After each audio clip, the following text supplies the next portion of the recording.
Law पढ़ तो लिया, लेकिन क्या 1.5 डेज में उसको रिवाइज करने में दिक्कत आ रही है? बहुत सारा मटेरियल है, क्या पढूं क्या ना पढूं?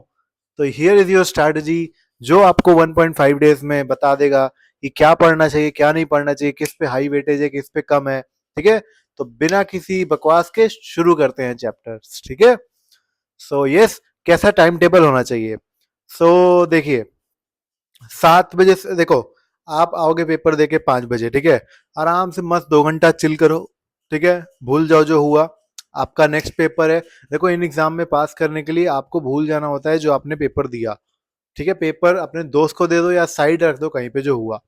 सो यस, लॉ पे चलते हैं आगे। देखिए, 7 बजे से 8, और मैं जो ये टाइमलाइन बता रहा हूँ आप में इसको मैं बफर भी दे दूंगा आपको उसके साथ, कि अगर इन केस कोई शॉर्ट रह गया, कोई उस तरीके से ग्रास्प नहीं कर पा रहा है जितना ये टाइमलाइन में दिया है, तो आप उसका बफर यूज करिए और क्वेश्चंस प्रैक्टिस कर लीजिए। ठीक है, क्वेश्चन प्रैक्टिस का अलग से भी सेशन है यहाँ पे। बाकी 7 बजे से 8 बजे तक आप जब आओगे उस शाम को, 7 से 8 आप एलएलबी कर लेना। ठीक है, लिमिटेड लाइबिलिटी पार्टनरशिप एक बहुत अच्छा वेटेज आता है एमसीक्यूज में एज वेल एज डिस्क्रिप्टिव में। 8 बजे से 9:30 बजे तक आप फेमा कर लेना। ठीक है, फेमा एक्ट, वो 1999 वाला जिसमें पीआरओआई ये बहुत पूछता है। Capital account transaction, current account transaction, prohibited PROI, ये सब बहुत पूछता है। ठीक है, फिर जब आप 9 से 10 करोगे, ठीक है, तो उसके बाद आप अपना एक कंपनी इंकॉर्पोरेटेड आउटसाइड इंडिया, मान लो फेमा में आपको थोड़ा ज्यादा टाइम लगे, 9:30 हो गया, तो अकॉर्डिंगली आप उस हिसाब से सेट कर सकते हो। ठीक है, 9 से 10 आप इनकॉर्पोरेटेड कंपनी आउटसाइड इंडिया कर लेना। ठीक है, आउटसाइड इंडिया आई मीन, क्योंकि उसमें से भी वो पूछता है। ठीक है, जो 373, वो 50% जो ओन करता है, क्या वो बन जाएगा फॉरेन कंपनी, क्या अप्लाई होगा प्रोविजन, नहीं, कौन से डॉक्यूमेंट चाहिए, चैप्टर 3 से लिंक करके पढ़ना, हो जाएगा। ठीक है, फिर 10:30 से 12 बजे तक आप डिपॉजिट या प्रिलिमिनरी, देखो थोड़ी सी मेहनत करनी पड़ेगी, लेकिन ये वर्थ इट होने वाला है। ठीक है, सो डिपॉजिट और प्रिलिमिनरी कर लेना। प्रिलिमिनरी कौन सा चैप्टर है? जो सबसे पहला बड़ा, holding, subsidiary, associate, joint venture, ये सब पढ़ लेना भाई।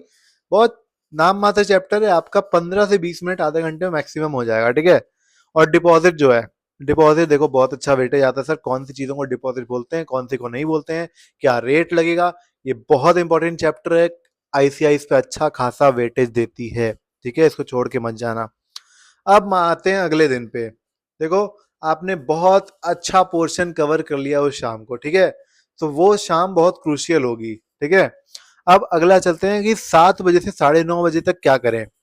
तो सर आप मैनेजमेंट एंड एडमिनिस्ट्रेशन को उठाना। ठीक है, इफ ट्राई करना, अगर अर्ली उठ पाओ तो बहुत अच्छा है। ठीक है, 9:30 बजे तक मैनेजमेंट एडमिनिस्ट्रेशन करना। उसके बाद एक छोटा सा मतलब ब्रेक लेना 10 मिनट का। ठीक है, ऑलमोस्ट आप उसमें 10-20 मिनट का फ्रेश फ्रेश हो जाना, खा पी लेना कुछ। फिर 9:30 से 11:30 बजे तक अकाउंट्स ऑफ कंपनीज, 136, 137, 128 वो बुक्स ऑफ अकाउंट, बहुत इंपॉर्टेंट चैप्टर्स हैं। ठीक है, इसमें से अच्छा खासा वेटेज बनेगा, और मई वाले तुम्हारे लिए बहुत ही अच्छा वेटेज बनने वाला है इसमें से। ठीक है, बहुत से क्वेश्चन आने वाले हैं एमसीक्यूज में, चैप्टर अकाउंट्स ऑफ कंपनी से, नोट करना इसको। ठीक है, अब देखो, अकाउंट्स ऑफ कंपनी हो गया 11:30 बजे तक, 12 बजे के आसपास आधा घंटा का आराम से ब्रेक लो। 2 बजे से आप चालू करो ऑडिट एंड ऑडिटर्स। ठीक है, 143 पढ़ लेना, 144 पढ़ लेना प्रोहिबिटेड वाला। ठीक है, ये सब पढ़ लेना। अपॉइंटमेंट ऑफ ऑडिटर 139 पढ़ लेना। ऑडिट कमिटी की इसको एप्लीकेबल लिमिट्स पे खासकर ध्यान देना, क्योंकि इक्वल टू कहाँ है, ग्रेटर देन कहाँ है, ग्रेटर इक्वल टू कहाँ है, इस पे बहुत अच्छा क्वेश्चन आ सकता है। ठीक है, अब उसके बाद चलते हैं 2:30 से 4:30 तक क्या कर लें। देखो, 2 बजे तक आधा घंटा ब्रेक ले लो, लंच कर लो। ठीक है, 2:30 से 4:30 तक आप शेयर कैपिटल और डिवेंचर कर लेना। ठीक है, शेयर कैपिटल डिवेंचर बहुत अच्छा टॉपिक है। एंड 5 बजे तक अभी अगर आप ये कर पाए, ठीक है, जो मुझे लगता है आप कर पाओगे, ठीक है, सो उसके बाद 5 बजे से 7 बजे तक आप डिक्लेरेशन ऑफ डिविडेंड और रजिस्ट्रेशन ऑफ चार्ज कर देना। देखो, बहुत छोटे छोटे चैप्टर हैं, डिविडेंड में सेक्शन बहुत कम है, रजिस्ट्रेशन ऑफ चार्ज में 3-4 पेज का चैप्टर है, आराम से फिनिश हो जाएगा। 7:30 से 8 बजे तक प्रोस्पेक्टस कर लेना। सॉरी, 7:30 से 9 बजे तक एक्चुअली प्रोस्पेक्टस करना, थोड़ा टाइम लगेगा, थोड़ा सा है लेंदी चैप्टर, 33, 34, 35, 36, ये सब बहुत इंपॉर्टेंट सेक्शन है। 26 बहुत इंपॉर्टेंट सेक्शन है। ठीक है, और अपना, आप देखो, आपके लिए that's done for the day. अगला भी दिन है ना, अरे 12 बजे तक का तो समय है, उसके बाद मत पढ़ना कुछ, लेकिन उसके पहले भी तो आप रिवाइज कर सकते हो।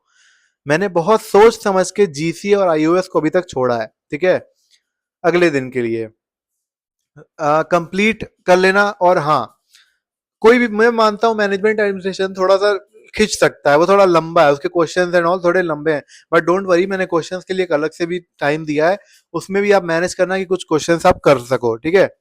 बाकी नेक्स्ट डे आप उठना 8 बजे आराम से सो लेना, पूरी नींद अच्छे से हो जाए आपकी। 8:30 से 9, 8 से 9 बजे तक जीसीए कर लेना, जनरल क्लॉज एक्ट क्वेश्चन आता है उसमें से भाइयों, उसमें से बहुत अच्छा अच्छा क्वेश्चन आता है। 9:30 से 10:30 बजे तक आईयूएस कर लेना, ऑप्शनल है, आपकी मर्जी हो तो करना, क्योंकि देखो जो फर्स्ट टाइमर है जो सोच रहा है मैं तो आईयूएस उस समय ही पढ़ूंगा जब एग्जाम आएगा, भाई रहने देना, इसलिए रहने देना, उसकी लैंग्वेज बहुत कठिन है, अगर तुम थोड़ा भी भूल गए ना, एक तो वो समय भी जाएगा तुम्हारा, और दूसरी चीज वो तुमको याद भी नहीं आने वाला, और उस पर कुछ भी लिखोगे तो नंबर नहीं मिलता है, ठीक है। सो आईओएस मन करे तो आप कर सकते हो, बाकी उसके अलावा आप उस समय को अगर चाहो तो यूटिलाइज करके अपना ये क्वेश्चन प्रैक्टिस में दे सकते हो, जो इस अटेम्प्ट की आरटीपी एमटीपी है उसमें आप दे सकते हो, ठीक है। बाकी चैप्टर 2 पे अब आते हैं कि सर कॉन्फिडेंस नहीं आ रहा है, मैं एक एक करता तो जाऊं लेकिन कॉन्फिडेंस नहीं आ रहा है, ठीक है। सो मैं आपको दिखाता हूं क्या करना चाहिए आपको। ये दिख रहा है आपको, ये स्टिकी नोट्स, यूज इट, बहुत जरूरी चीज है, ठीक है। इन स्टिकी नोट्स को लीजिए, और जो जो चैप्टर्स मैं आपको बताया हूं उस चैप्टर्स को आप अपने शेड्यूल में लाइए और उसको टिक करिए, टिक करिए, जो हो गया टिक करिए कि इट इज डन।